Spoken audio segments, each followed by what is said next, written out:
오늘 나눌 말씀은 레위기 27장 9절에서 13절 말씀입니다. 레위기 27장 9절에서 13절 말씀 우리 함께 봅니다.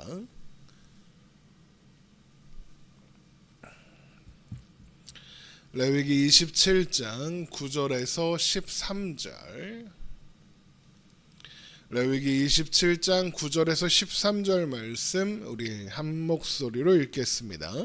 사람이 서원하는 예물로 여호와께 드리는 것이 가축이면 여호와께 드릴 때는 다 거룩하니 그것을 변경하여 우열간 바꾸지 못할 것이요 혹 가축으로 가축을 바꾸면 둘 다 거룩할 것이며 부정하여 여호와께 예물을 드리지 못할 가축이면 그 가축을 제사장 앞으로 끌어갈 것이요 제사장은 우열간의 값을 정할지니 그 값이 제사장의 정한 대로 될 것이며 만일 그가 그것을 물으려면 내가 정한 값에 그 5분의 1을 더할지니라. 아멘.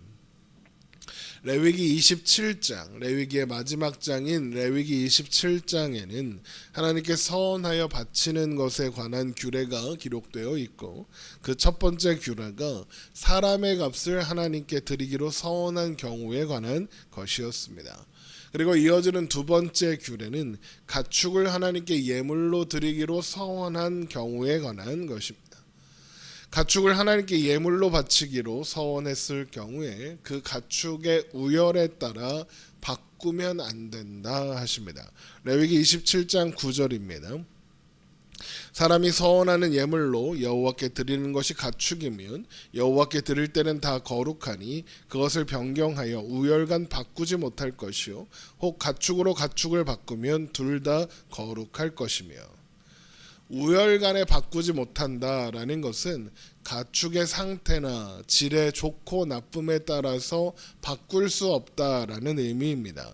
그러니까 가축의 질이 비교적 나쁜 상태인 것을 더 좋은 상태의 것으로도 바꿀 수 없으며 반대로 더 좋은 것을 나쁜 것으로 바꿀 수 없다 이런 의미입니다. 이런 규례로 미루어 볼 때 이 서원은 가축이 아직 태어나기 전에 그 상태를 보지 못한 상태에서 그 가축이 태어나면 하나님께 드리겠습니다 라고 서원한 경우에 해당할 겁니다. 좋고 덜 좋고를 고르지 않고 하나님께 드리겠다는 마음이 포함되어 있는 거죠. 물론 상태가 조금 안 좋은 것을 더 좋은 상태, 더 나은 상태의 것으로 바꾸려는 마음, 하나님께 더 좋은 것을 드리고자 하는 마음이 생길 수도 있겠죠. 그런데 하나님은 그런 경우에도 바꾸지 말라 하십니다. 왜냐하면 그 가축을 하나님께 드리기로 서원한 바로 그때부터 그 가축은 이미 하나님께 구별된 거룩한 존재, 하나님의 소유이기 때문입니다. 레위기를 통해서 우리가 반복적으로 확인했던 것처럼 제물로 구별된 가축은 단순히 가축이기만 하지 않습니다. 그 가축은 그것을 하나님께 드리고자 하는 사람을 대신하는 존재, 그 사람 자체를 의미하고 상징하게 됩니다. 그러니까 하나님께서 받으시는 것은 가축 그 한 마리가 아니라 그것을 드리고자 하는 사람, 곧 예배자다라는 것이죠. 그러므로 더 좋은 것이 있다고 해도 굳이 바꿀 필요가 없다는 겁니다. 왜요? 하나님은 제물의 질이나 상태가 아니라 예배하고자 하는 자의 마음을 기뻐하시고 그것을 더 중요하게 여기시니까요. 반대로 태가 좋지 않은 것으로 바꾸려는 것은 뻔하죠. 좋은 상태의 가축, 하나님께 드리기로 구별한 그 좋은 상태의 가축이 아까우니까 그러겠죠. 저거 하나님께 드리기로 했는데 너무 좋아, 품종도 너무 좋고 아까워, 이런 생각이 들어서 바꾸고 싶겠죠. 그러나 이미 그 가축은 하나님께로 드리기로 구별된 거룩한 존재고 하나님의 소유입니다. 그러므로 그것을 바꾸는 것은 하나님을 속이는 행위가 되는 거죠. 당연히 하지 말아야 할 행동인 겁니다. 그래서 그런 경우에 바꾸려고 하면 바꾼 것도 거룩해진다라고 하시는 겁니다. 둘 다 거룩하게 하나님 앞에 구별되었으니 두 마리 다 드려야 되는 상황이 되는 거죠. 그러므로 더 좋지 않은 것으로 바꾸려는 시도나 이런 것들이 좀 줄어들게 하시는 거죠. 그런데 문제가 있습니다. 무슨 문제가 있느냐? 하나님께 드리기로 작정된 가축이 하나님께 드리기에 합당하지 않은 흠을 가진 채 태어났거나 혹은 하나님께 드리기 전에 흠이 생겨버려서 부정하게 되는 경우가 있을 수 있다는 겁니다. 그러면 하나님께 드리기에 적합하지 않은 상태의 가축이 되는 거니까요. 그러면 그런 경우에는 어떻게 해야 하느냐? 그 가축을 제사장에게로 끌고 가서 제사장이 정한 값과 함께 하나님께 드리면 됩니다. 레위기 27장 11절입니다. 부정하여 여호와께 예물로 드리지 못할 가축이면 그 가축을 제사장 앞으로 끌어갈 것이요 제사장은 우열간에 값을 정할지니 그 값이 제사장의 정한 대로 될 것이며입니다. 이때 제사장이 정하는 값은 같은 가축이 거래되는 그때의 시세에 따라서 기준이 정해진다라고 알려져 있습니다. 그렇게 제사장에게 넘겨진 부정한 상태의 가축은 제물로는 사용하지 못하지만 성전과 관련된 일, 예를 들어서 짐을 실어 나르거나 이런 용도로 사용하거나 아니면 다른 사람에게 파는 것도 가능했다라고 하는 겁니다. 하지만 만일 어떤 이유로 서원한 그 사람이 그 부정한 상태의 가축을 계속 소유하기를 원한다면 그는 제사장이 정한 가격의 5분의 1을 더하여 값을 치르면 됩니다. 레위기 27장 13절입니다. 만일 그가 그것을 물으려면 내가 정한 값에 그 5분의 1을 더할지니라입니다. 정한 값에 5분의 1을 더하는 것은 이 보상 규례가 나오는 레위기 6장의 속건제의 규례와 같습니다.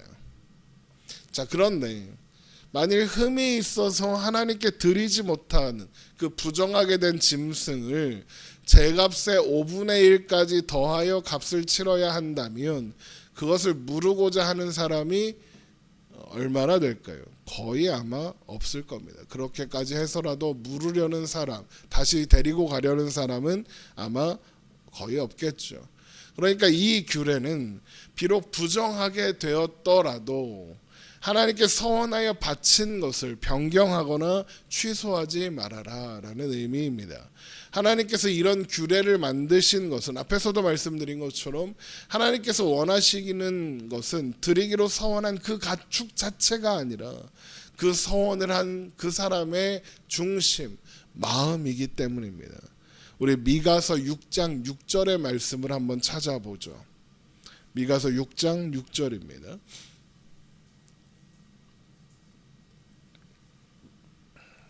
미가서 6장 6절 말씀.